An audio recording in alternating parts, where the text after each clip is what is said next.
One might believe that nothing exciting happens in small Iowa towns. If you said that in Belle Plaine, however, you would quickly learn what had, for a while at least, been called by some the eighth wonder of the world. I'm Valerie Van Coten, the administrator of the State Historical Society of Iowa, and this is Weird and Wonderful Iowa.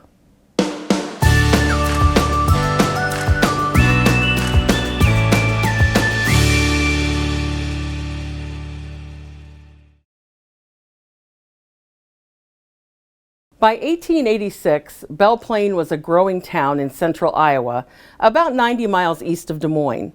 A new school, a firehouse, and homes on the south side of town required an additional source of fresh water. William Weir of Monticello was hired for $350 to drill a new well. Weir was confident he could finish the job within a week. But that's not quite what happened. On August 26, 1886, Weir dug down 195 feet with a 2-inch pipe and struck water. He went home for the evening, happy with his day's work. When he arrived back on the well site the next morning, however, Weir was surprised by how much water was spurting into the air.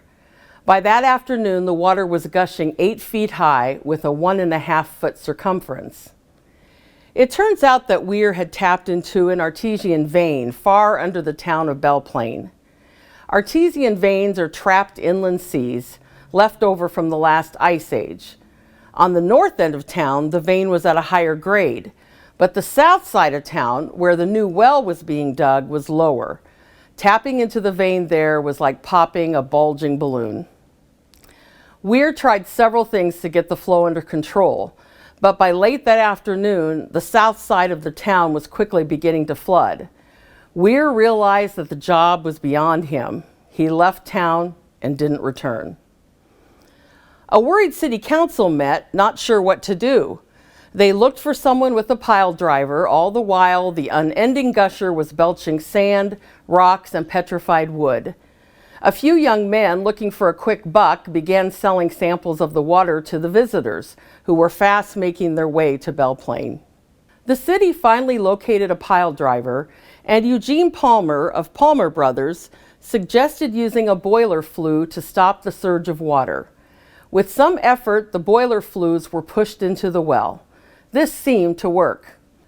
According to Belle Plaine's Centennial book, a cheer went up from the crowd. The pile driver hit the section a few more times for good measure to make doubly sure it would not wash out. A gasp of incredulity and horror rose from the watchers. The whole thing went into the cavity, flues, stack, and all. Nothing more happened until October, when the city council put out bids for anyone to control the well, which was now estimated as throwing up 5 million gallons of water every 24 hours. Trenches dug in the streets to direct the flow to the Iowa River were clogged with sand and debris. Jumbo had worn out its welcome. The city council contracted with Mr. Luther King of Marshalltown for $2,000 to cap the well, with the work to be done within 90 days. King saw a chance to take advantage of the media storm that had descended on the town and make some money. He built a wooden wall around the well and charged onlookers 25 cents to view him working on it, even donning a deep-sea diver's outfit to the delight of the crowd. By the following spring, 8 months after the gusher had started, King had placed hundreds of feet of piping in various circumference sizes. He added pumps to keep the area clear of water while cement was poured in to cover the casing. Things looked good for a little while, but that afternoon a leak had appeared. King responded with more pipes, valves, and manhole covers, but the water persisted. The city council refused to pay King for his work, and King left disgusted. In desperation, the city called once more upon the Palmer brothers, who came in, undid much of Mr. King's work, and started over. They placed 90 feet of 8-inch pipe into the well, along with an invention they had created that allowed them to shut off the water between the two pipes. By October 1887, Jumbo was considered under control. It had only taken hundreds of feet of pipe, 40 carloads of stone, 130 barrels of cement, innumerable amounts of sand and clay, and 14 long months. If you go to Belle Plaine today, the only piece of Jumbo's history left is a large granite boulder in the downtown area with a plaque commemorating the raging torrent. But the well continues to run, though the water flows into Minnow Creek to the east.